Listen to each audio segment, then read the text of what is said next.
Hello, today is going to be a Camille reroll game, so I'm going to go over the Camille reroll line, basically how to cap it out or how I like to cap it out, and we're just going to go through like the high rolls and the low rolls. It was a very high roll game. I think there was a moment where it kind of like went a little bit insane, which I'll make sure to mention, but at the same time I'll try and do this the best that I can as my VOD review and guide. If you like my content, if you like my channel, please make sure to like and subscribe. We're actually getting really close to 1,000 subs, so I'm going to try and do like a little push for that in December. Maybe like with a little bit more of like advertising it in my videos and stuff. But if you do watch my content, you watched a couple of my videos, it goes a long way and it helps me to grow my channel a little bit, which is very nice, and thank you very much. There's gonna be some more guides coming up later on. This like a general reroll guide. I've been mentioning it. I don't really have another outlet to kind of post about this type of stuff, so I just say at the intro of these videos. But I'm gonna have reroll, general forecast guide, general rank up guide, and pivot guide coming up. The pivot guide is going to be the one that's going to be done first, and it's going to happen sometime this week. I was hoping for it today, but instead I'm just going to do this Camille game. Anyways, from the start, I'm not necessarily dedicating myself to Camille reroll here. I tailor family because if you get something like Welcome to the Playground, it kind of gives you like a free top 4. I'm kind of in the mood, like, you know, I'm in my climbing mode, so like I want to make sure that I'm just playing stuff that isn't too like wildly crazy, right? I'm outside of like that exploration of the patch and just like trying all these different weird comps and seeing what's good and what's bad. It's kind of like, okay, let me just get like my top 4s and keep getting top 4s as much as I can. Here, pumping up is really good, by the way. It's a very, very good augment right now. It's just because it gives you like attack speed, which equivalently could be reworked as mana for backline units. So pumping up is generally safe to take and really strong. Epoch is also really strong, just if you're trying to tempo up. Here I decided to take Spoils of War. I'm looking at my items. I have a family opener. I have a Draven upgrade. I also know that I held on to a Camille. So I know that I can play like a 2-watcher Camille game. Camille 1 is very strong. And if I look at my items, I also have a Hodge. So I have a Hand of Justice, which is a really good item to put on Camille. So I'm not sure if I want to dedicate myself towards Camille just off of one Camille. Playing towards melee items like making a Hodge is a little bit awkward because you like sometimes you kind of run yourself into a hole that you're not really playing around any one particular unit. But I think later on in the game I scout a little bit more and I see that it's pretty alright or pretty normal to play around this, because nobody else was playing around Camille.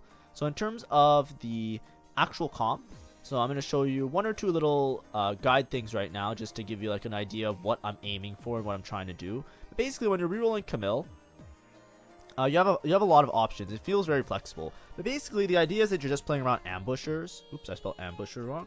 You're playing around ambushers. So it would be Camille, Echo, Jinx, this, and Powder, right? Echo and Powder have some inter-team synergy that they both give scrap. So you do get to play around scrap, so your Echo will get an extra item in the late game. But typically what you're doing, I'll just put them off to the side here, is that you are rerolling for Camille 3-star as well as Smeech 3-star. If you read the Ambusher trade, basically what Ambusher does, it gives you crit chance and crit damage. And if you get to 5 Ambusher, it gives you like extra durability. The durability just makes your frontline units a little bit more tanky, so it's really, really essential to make it to 5 Ambusher. But typically, if you're playing around this board, there's lots of different ways to cap out the board. But typically, you're just rolling for at least Camille 3. If you get Camille 3 and Smeech 3, that's like your win con. That's like your top 2, top 3. And then your top 1 is if you high roll a little bit. Camille items can be very temperamental. I'm not sure exactly what the best items are, but because Ambusher scales off of crit really well, you want to have a high amount of crit items on these units. So for example, Hand of Justice is really good. The way Camille attacks is that she attacks, she does this huge burst damage because of the massive crit chance. And Camille's ability also does adaptive damage, so it'll do either AD or AP based on which one will do more damage to the target. You also heal based on the damage dealt, so there's like a built-in Omnivamp, which is why when she hits like this massive target, she gets this huge burst of heal as well. It's really, really good for sustain. She's really, really strong. She's been very, very dominant. A 1-star Camille can carry you in the early game. A 2-star Camille can carry you in the mid game. And then a 3-star Camille can win you the game. So she's very good at all levels of item holding throughout the entirety of the game. And in my opinion, she's really overtuned. Smeech, on the other hand, is very strong if you get to 3-star Smeech. He basically jumps around. He jumps to the enemy with the fewest items within 4 hexes, so he's really good at like cleaning up all of those extra units, and especially if they have a unit that's like, you know, just holding a support item or just holding some like random components, he'll just go around and kill off all the shitter units so that your Camille has a better chance of like hitting the units that matter. She's not getting distracted on some of the small units. When you think about Camille items, just in general, the two of them can use similar items. Usually glove components are really good because they give you crit chance and more damage, and because Camille already has so much built-in healing, and Smeech is trying to snipe backline units, it's really good to just have like those type of items. I usually go for something like Hodge Titans and +1. So the other item that I usually make is either going to be a QSS, which might be something you don't often see made, or it's going to be an Edge of Night. QSS makes it so that your Camille can't get stunned. I feel like every time I play around this Camille unit, when I have a QSS on her, I feel really happy. The attack speed and the extra crit chance, as well as some extra MR magic resist is really, really good.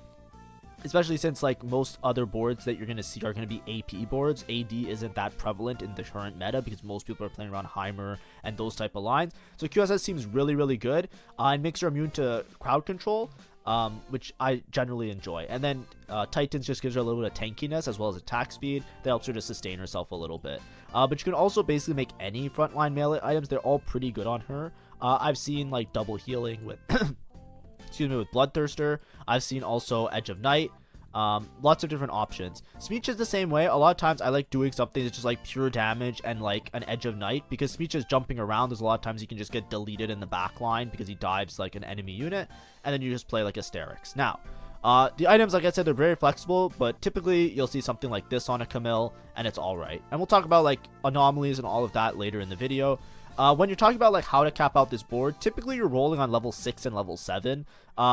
Depending on what the rest of your lobby is playing, you might have to decide to roll on 7, or you might have to decide to roll on 6. Rolling on 7 has benefits because you get higher odds of 4 cost, and you can go for the Smeech 3 as well. Rolling on 6, you're pretty much just rolling for Camille, but it makes it like, you know, you're more guaranteed to like hit the Camille, so you won't run into a spot where you just randomly go 8th. You'll actually like have a unit to stabilize around, and then you can push levels later.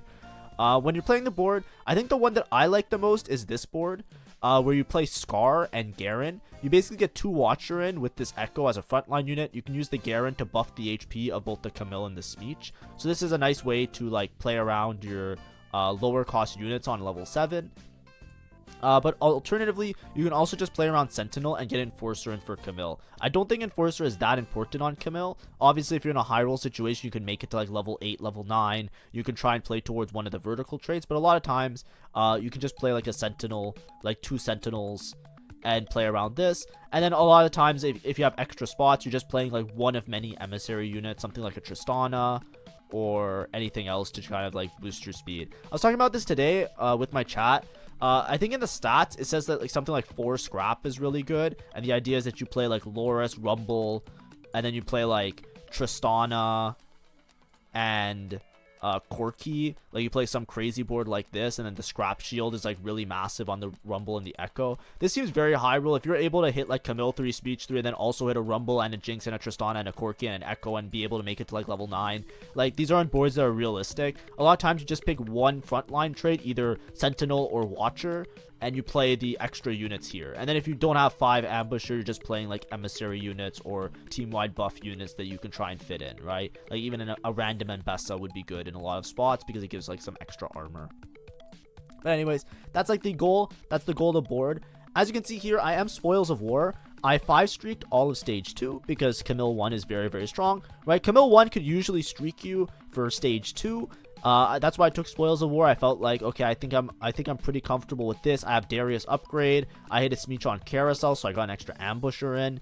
I think that I can, you know, make do with this until my mid game, which is gonna come up now. I also have Camille pair, so I think I'm just dedicating myself to Camille reroll at this point because I'm 5-streak. Spoils of War, which is you get loot for every enemy kill.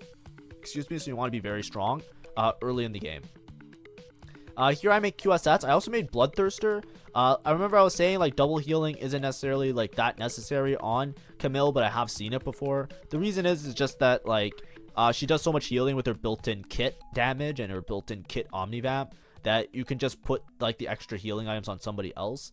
I can always move this Bloodthirster onto Smeech later in the game. I'm slamming items early because I'm Spoils of War. I want to make sure that I keep cashing out Spoils of War because it will basically give me gold. It could give me lesser duplicators. There's a lot of implications, a lot of reasons for me to continue trying to win streak and being as strong as possible. Now, I don't have Camille 2. This guy has the Lux 2. And he pushed to level 6. So there's a good chance I lose this fight. Hopefully I can kill a couple units and then still get some Spoils of War value.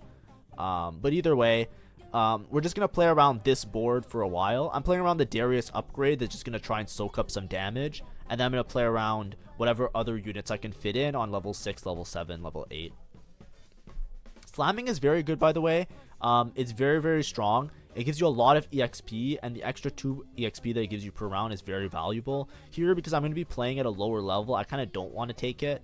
I'm looking for something that's like maybe a combat augment. I do like taking this roll the dice. I remember I talked about in a previous video. I feel like it keeps griefing me though.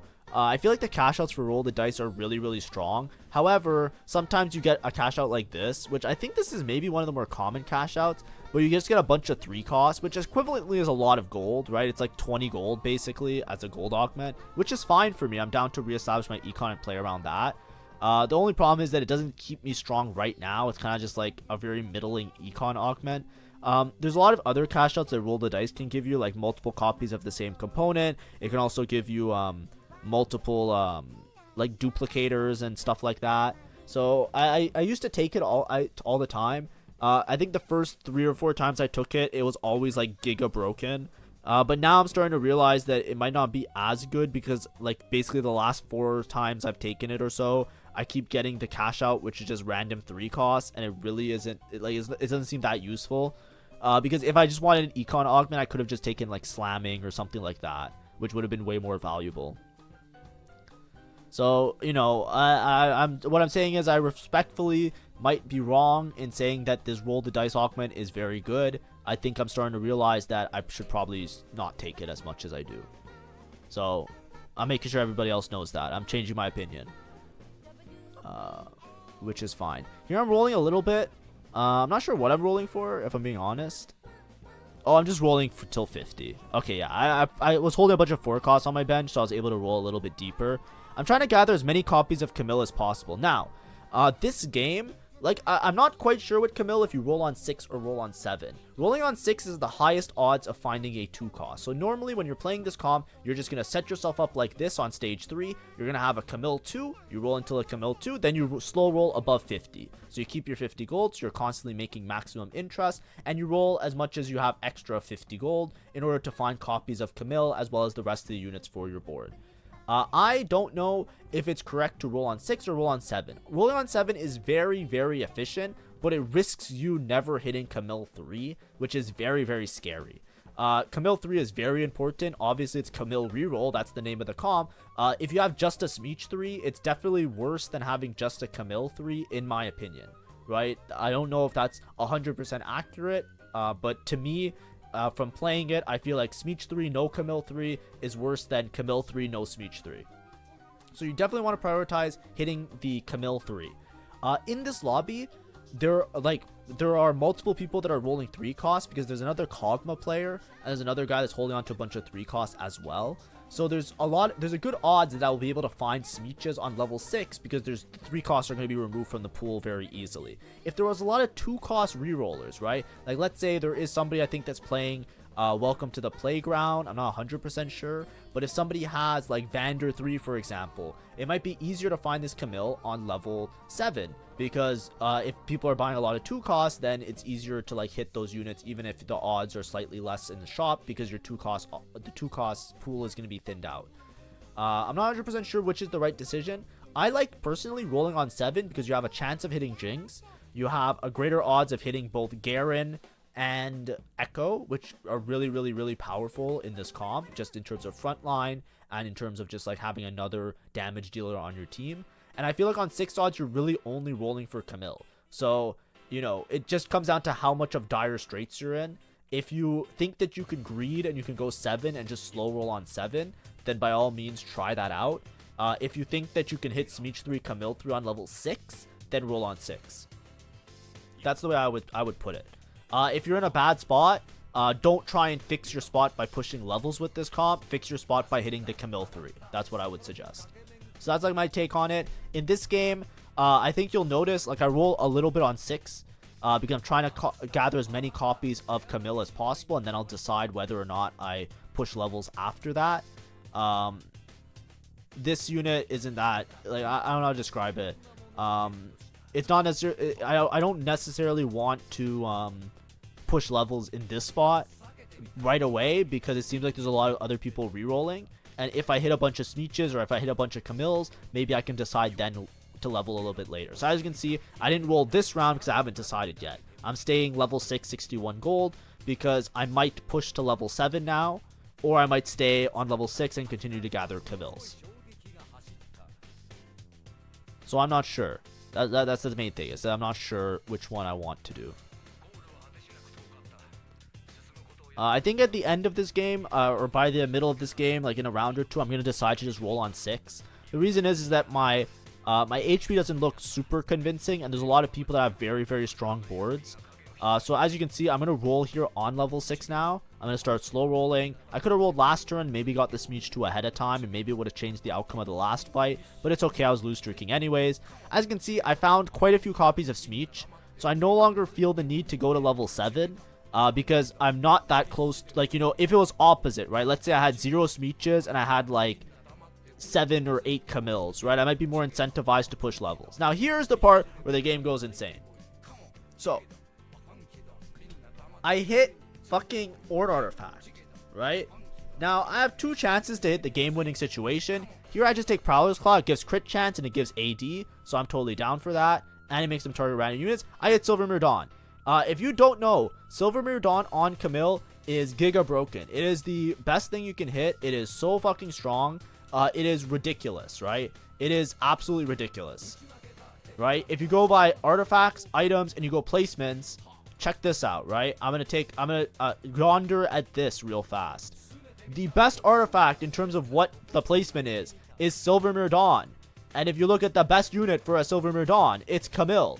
So this is literally the best artifact you can hit on the best unit that it can be played on this patch, right? According to stats, right? Of course, I also got a Prowler's Claw, which is pretty good on a lot of units. But as you can see, it's also really good on Smeech. Obviously, things are going to be inflated because of Violet, because Violet is very strong. But it also is good on Violet. But this is also good on Camille, and it's also good on Smeech. Now, I hit 2 of the best items for the comp that I am playing. That is definitely a high roll. Now, you might ask yourself, why is Silvermere Dawn so good? Why, Fenrir, is Silvermere Dawn an instant win? If you read Silvermere Dawn's description, I'll put it over here just so you can see it. I'll hover over it real fast. Oh, wait, sorry, I want to go back to this. So, augment choice, I take Piercing Lotus here. The reason I took Piercing Lotus is not because I need the ability, the critical strike chance. It's because I don't have Armor Shred or Magic Resist Sundering. So I don't have Shred or Sunder, right? So I take Piercing Lotus because critical strikes will shred and sunder. And my whole team critically strikes, so I'll always be reducing magic resist and armor now. So that's why I did that. Anyways, I'm going to roll here. As you can see, I'm one off Camille, so I'm sending it very close to 0. I'm just continuing to roll. It doesn't matter econ anymore because I'm one off Camille, so me spiking with this Camille will basically win me every single round. So I maybe would have stopped at 10, but I rolled really deep. I hit Smeech 3, which was very high roll, and then I hit Camille. I put in 4 Ambusher because I found the Echo, and I'm probably going to make a Gnasher's Tooth for Echo just because, like, my items, I don't need to save these components for Shred and Sunder, and I already have Anti-Heal because I have the Sunfire Cape that I already made. Anyways, instead of just watching me absolutely rail everybody, I'll just explain Silvermere Dawn really fast for everybody. Silvermere Dawn gives you 120 AD, 120 attack damage. It's massive. It's insane. It is like giga. It is giga damage. It also gives you 75 armor and 75 magic resist. I think they reduced it. I don't think it's 75 anymore, but maybe I'm wrong. I forget. I forgot to check the tooltip inside the game. I think it got nerfed, but it gives you a bunch of armor and magic resist. It also grants immunity to stuns, and the holder's attacks stun the target. Now, the downside to it, you can obviously see, is that it locks the holder's attack speed at 0.5. Attack speed isn't that important for Camille because she's just gonna instant heal as soon as she like one-shot somebody anyways. So it's not like it's not the worst thing in the world, but the main thing is that it gives you a bunch of AD, so that Camille is like definitely gonna one-shot units. It gives you a bunch of armor and magic resist, so now that Camille is tanky, it's very hard for the enemy to deal with, and then it also grants immunity to stun. It's basically the same as having like a QSS and a Titans and a Deathblade all in one. So for a unit like Camille that wants to have all 3 of those items on her, it just instantly just like puts you in an insane spot. It's the same with like Violet. Violet's really good at one-shotting units, so that's why it's very, very strong. obviously the Prowler's Claw gives a bunch of crit chance and works out really well. I put the Prowler's Claw on Smeech just because I like the double healing Silvermere Dawn setup. The only time I lose with Camille is when she takes too long to kill a unit. It's like, oh, I should definitely win this fight, but then the Camille kind of just takes a long time walking around. I'd rather just have her with healing right now. I'll move the healing over to Smeech eventually.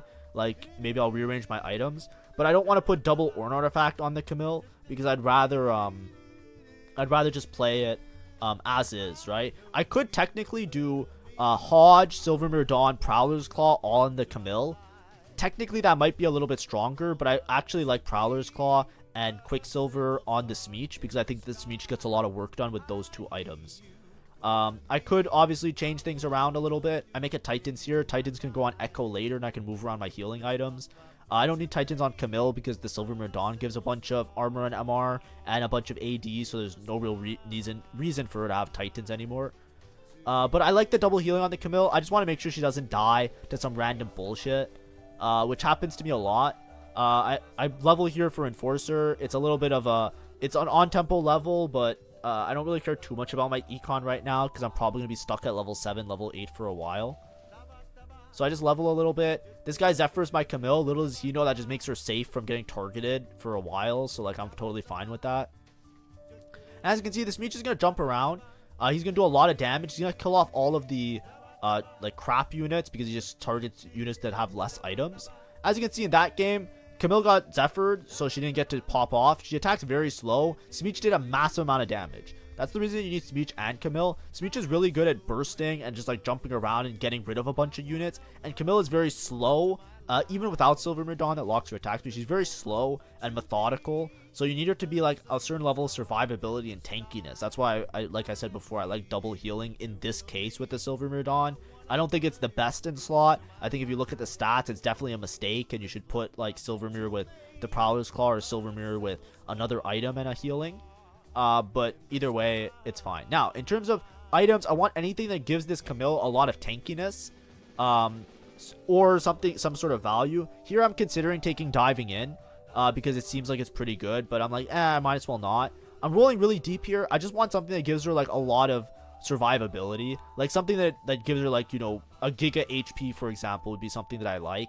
This Revive to First Death, I don't think it's any good. Every time I take it, I lose. I don't like it, so I don't get it. I hit the best one in slot, Invisibility. This was so broken, they already nerfed it. It used to be 4 seconds. Basically, every 6 seconds, I get an Edge of Night. So now, my Camille has healing, insane amounts of AD, insane amounts of armor and MR, cannot be stunned, and now has an Edge of Night proc every 6 seconds. I have Exodia. I literally top-decked Exodia. I top-decked Exodia with the Ornn Artifacts. I top-decked Exodia with the fucking Anomaly. I am so strong. There is no way this lobby, unless somebody has some sort of insane setup, there is no way I am going bot 4. Straight up. There is zero chance I'm going bot 4. So, it's just a matter of, can I get a first here? I should be able to get a first. Watch these two units, this Camille and this Smeech. They're just going to delete everybody. It's not even close. The Camille has insane survivability now. I basically have best in slot, I think, Ornn Artifact and Augment. I could switch to have more damage on the Camille now. Like, I could put the Prowler's Claw on the Camille, for example. But to me, it's not that important to use all my removers. I think the double healing on the Camille just make her a raid boss, and I'm kind of happy in this spot. Of course, there are some boards that have a lot of burst damage. There are some boards that also scale up really aggressively. So I do like just having the Camille with, like, you know, as much as I have like Invisibility Cloak and all these other things, Bloodthirster also gives like a health shield, which is really nice. So I'd rather just play around that. I'd rather have Hodge for damage, Bloodthirster for the health shield. But yeah, this is just fucked. Right? For the rest of the lobby, like that Prismatic Orb drop really put me in an insane spot. Right? Camille 3, Smeech 3 is already like a pretty consistent top 4. It's just a very strong comp. But holy fuck, like, I like, come on. Okay, so here, I'm just gonna make Bloodthirster. I have Anti-Heal, remember, from my Augment, Critical Strike, Shred, and Sunder. So I do not need Shred and Sunder. I do not need a Last Whisper. I do not need a Spark. You could technically build them because I think they 30% shredded sunder, like the dedicated items, and the augment only does 20%. So it is an optimization for late game. It just is not worth it right now. Right, I'd rather have an Echo item. I could start building Echo as a tertiary carry because I'm so far ahead that I might as well just make 3 carries at this point. And I'm just going to keep playing with these units. As you can see, Camille attacks very slow. This is like a Giga Tank. She will... This is why I like double healing, by the way. Right, Bloodthirster shield proc, so my Camille didn't die. Every time she hits, she basically heals to full. And... that's like a double healing diff, right? Maybe if I had healing split up on my other units, I would still win the fight. But against like some of these comps like Ezreal that has like insane burst damage, Camille needs to like get to her ult in order to heal. That's the main thing, right? When she does like the little flip kick, she heals back to full. If she doesn't get the flip kick off, she can get bursted down, right? Think about Heimer, think about Zoe, think about units that just like explode you in one hit, right? If you get like whacked like really hard by somebody, the Camille's gonna die, and then you just lose the round for free for no reason. Here you can see that I played a Loris just to get a little bit of extra damage amp. It's fine, right? I can also cap out around playing Sentinel in addition to these Watcher units that I'm playing. I still have this Darius on my board. He's basically just like Garen waiting room. I don't really feel a need to roll super aggressively because I'm trying to play for win out. Like I'm trying to play to get a first here.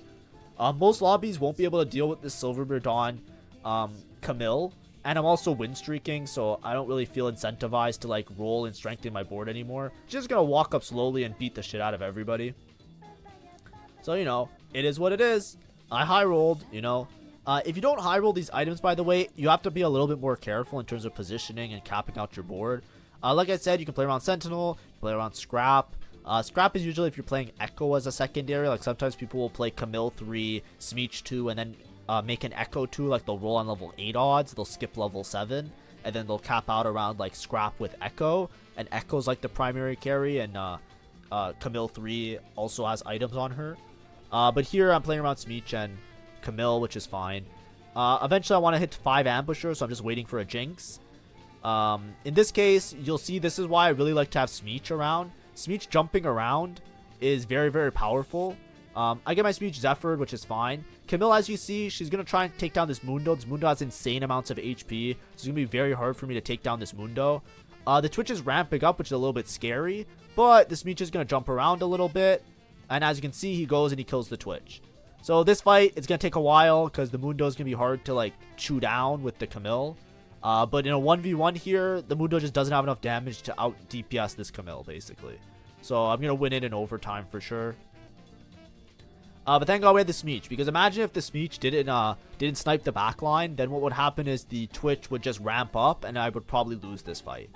But we're still win streaking, that's fine. There are a couple boards I'm scared of, right? Heimer 2, Malzahar 2 can burst down the Camille pretty easily. I'm still a little bit behind, but I'm not like level 8, level 9, right? Most of my front line is shit, right? I have Echo 1, Loris 1, and a Darius on my board, so I don't really have like extra units besides the Camille and the Smeech. Here I get a free Jinx, which is great. So, you know, we should be fine, but it's just not guaranteed yet. It's not like a guaranteed win. Here I find Garen. So Garen's great. I can use Garen to buff my Smeech and my my Camille. The rest of my board doesn't really matter, so I don't really care about using Garen to buff the front line. And I got a Jinx, so I have 5 Ambusher in. I was playing Ambessa for a couple rounds, and Ambessa gives you 14 armor and 14 magic resist. So she's a good emissary. Like I was saying before, if you have an extra spot on your board, just play an emissary unit. Just give your team-wide buffs and just go for it. It's fine. Like, there's nothing wrong with it. This is a board that I'm scared of, by the way. This guy has Jinx 2 with Fishbones, so this Jinx is going to do a lot of damage. He also has a Talisman of Ascension I'm on the wrong side for. So if my Smeech doesn't kill the Talisman of Ascension, he's going to get a bunch of damage amp, which is going to come very soon. And then this Zoe also has Archangel. So as you can see, there's a good chance I lose this, just because I'm just going to get bursted down, right? My Camille didn't have a chance to, she ulted once, then the rest of the team bursted her down. She didn't have a chance to attack again. The way to beat that board with my board is that I need to position such that I have the Smeech kill the Talisman of Ascension. Not Talisman of Ascension. Sorry, the needlessly big gem. The little blue support item. That support item that's on the Ezreal. That item needs to go because I need to make sure that the damage isn't too much for my Camille to out heal. And then I also need to kill off the Jinx and the Zoe as early as possible so that I don't take too much damage. So I lose a round. That's a positioning diff. It's completely on me, just being lazy while streaming. So I should have definitely played a little bit better, and I would have kept my streak going, but it's fine. Here I'm trying to get my Camille on the same side as the Malzahar and the Heimer. My Camille has invisibility cloak, so I'm not too concerned with her taking an early hit from Heimer or Malzahar, because I should be fine. And as you can see, I just slowly shoot through everybody. Silvermere Dawn, everybody's getting hit for like 1,600 plus, and they're all just dead instantly. How do you cap out this board? A good +1 unit to play right now would be Jace. As you see, I'm holding on to Caitlyn and Jace. Caitlyn is Enforcer, so I can switch out the Loris. Jace works as either a frontline or a backline unit, and I also get the stupid, the Hex Tech thing that Jace has. The Hex Tech thing that Jace has is really, really, really strong, because it's basically 900 HP, like a target dummy, but it also respawns. And the thing is, I have Invisibility Cloak, so if I get the Jace in, and I have the extra crystal, what can happen very often is that my Camille will Invisibility Cloak will proc, everyone will hit the dummy will die, they'll hit the Camille, Invisibility Cloak will proc, the dummy will get respawn, they'll hit the dummy, and as you can see, they're constantly just doing damage to like a useless dummy, right, that keeps respawning. That's like, there's a really good synergy there, that if you have like a melee user, or if you have melee units, that just having that extra respawning crystal, like the Hextech crystal that Jace provides, is very, very valuable. So you should always like consider it as a good way of, if you have a spawn on your board, just play it, right? A Jace 2 with the crystal 2 is huge. You can even put Jace in the front line if you think you can survive. You don't have to worry about like the crystal buffs, right? Like you don't have to say like, oh, I'm gonna place my crystal next to this unit to get attack speed and blah blah. No, just use it as a target dummy, right? That's what I'm trying to say. Just use it as a target dummy. You'll be fine. It's totally good. Just always make sure that you have that. This is against a Violet 4, by the way. Silvermere Violet sometimes can match Camille and kill Camille pretty easily, but this is a Violet 4 against a Silvermere Dawn Camille. There's no hope. Like, there's literally just no hope. With Invisibility Cloak, like, there's no hope. It's just over. This guy's win streaking. This is the only guy that's very strong. Jinx 2, really hard to deal with. Gem, very hard to deal with. And what's it called? The Zoe, very hard to deal with. I need to position my my Smeech in such a way that I can get to that gem a little bit easier. Ideally, I frontline the Smeech. I think that would be really good. Like I should just, ooh, I don't think I'm gonna have enough time this round. Oh wait, do I do it? Holy shit! In clutch? Oh, I'm fucking dialed in. Let's go. That's good gameplay. Finally, I could look at a video and I could say, damn, I finally did something right. Holy shit, that was great. Okay, that's exactly what I wanted to do. You want Smeech and Camille in the front line now, because I have the Garen too. The Smeech is going to jump because he's within 4 hexes of the backline units, and the backline units that don't have complete items are going to get fucking obliterated. So you have to put him in that spot. Oh, I know I didn't fight the the Rebel player, but the Rebel player is the only player that I'm worried about. So me not fighting the Rebel player, that's irrespective of what happens here, right? I positioned for the person that I was scared of. This guy I'm not scared of, right? So this is good positioning against the Rebel player. I want this Smeech to dive. I need to kill that gem. Remember, we lost against him. Obviously, we're a little bit stronger now, but we lost against him the other time. We need to make sure that we don't lose against him this time. Here, I have Loris. You know, you can technically not play Jace, and you can play, like, you know, Sentinel in the form of this Rumble. Like, there's lots of options. I just don't see a point, right? I would rather just play this board like this. Here, the Smeech is going to kill one of the backline units. This guy, I want to point this out real fast, just for everybody to know. This is not good. Like, what this guy's doing is not good. I don't know who he's positioning for, but he's fighting me, and he's fighting the other guy. He's putting the Jinx. If you look at the Jinx, she's in 3rd row. The reason Jinx is in 3rd row is so that she can target people with the fish bones. Don't do this. This is not a good tech. If you see this in a YouTube video, I don't care who it is. I don't believe in this, and, you know, this griefs the game, kind of. Because, like, this Jinx is going to die way too early. The reason you put fish bones over here is because you're trying to get the Jinx to snipe the backline. The thing is, Jinx rocket hits everybody. So, Jinx damage is primarily in the rocket. you don't need her auto attacks to snipe the backline. You just need the rocket to hit everybody. So keep the Jinx safe and make her get to her rocket cast, right? Ideally, you can get to 2 Jinx rocket casts and then she like actually pops off, right? There's no reason for her. It's not like Varus, right? This was a tech with Varus, which was also very sus last set. Like there's some units sometimes where, you know, you put them in these vulnerable spots because you're trying to get them to do more damage, but it's just not worth it, right? Like imagine if this Jinx was further away now. Like obviously like she got 1 rocket off, but look, see, do you see how the Jinx almost got that rocket off with a stun? If this person positioned better for me, they might have beat me, right? The Jinx might have been in the corner and the Jinx might have gotten a second cast off, because Jinx with blue buff could do that. So in order to position better against me, if they wanted to try and beat me, you should definitely put the Jinx in a more cornered spot, right? Also, I think in this game, I don't know what happened. There's a guy, I don't remember if it was this game or the game before, but I think a guy sold a Violet 3. I think it was the game before, so we don't have to talk about it. Thank God. Because, like, I was having some real glue eater games today, and I was like, okay, what's going on here?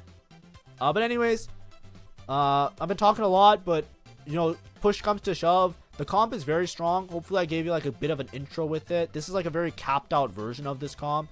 Jace 2 is good. Like I said, I have really good synergy between making this target dummy crystal show up and then also getting the invisibility procs on the Camille. This guy I'm not really scared of at all. He is one off of Elise 3. I was trying to roll for Elise's while I was rolling. He could have hit Elise 3. I think, I don't know if he's 1 off or if he's 2 off. Oh, he was 1 off. Yeah, if he hit Elise 3, I just lose. But there's nothing I can really do there. I rolled as much as I could on this turn. There was an Elise on Carousel, and I don't think I missed an Elise in Shop. So it is what it is. If this guy hit Elise 3, then I successfully got scammed, and you know, it is what it is. But I was never in a point where it was the correct decision for me to, like, roll for the Elise. So yeah, just, I was aware of it during the game, but there was nothing I can really do that much. I could have rolled, like, burnt out the gold a little bit early. Excuse me, a little bit earlier, but he was so many Elises ahead that it didn't feel like it was worthwhile. But anyways, that's the game. It's a first. Emerald 1 now. Yay. I'm still a little bit behind. I think I want to get to Diamond very, very soon. Maybe in like a day or two. Hopefully I can hit Diamond if I don't just go on a losing streak. But yeah, that's just Camille Reroll. Hopefully it was informative. I was waiting to have like one like really nice video on this. I've played a lot of videos. I play this comp a lot. A lot of them are like seconds and thirds and fourths. This was like a really high roll one, so I thought it'd be a little bit more fun to post this one. But I also tried to make sure that you guys understand like the other aspects of the comp, so there's like a little bit more of a tutorial aspect to this video as well.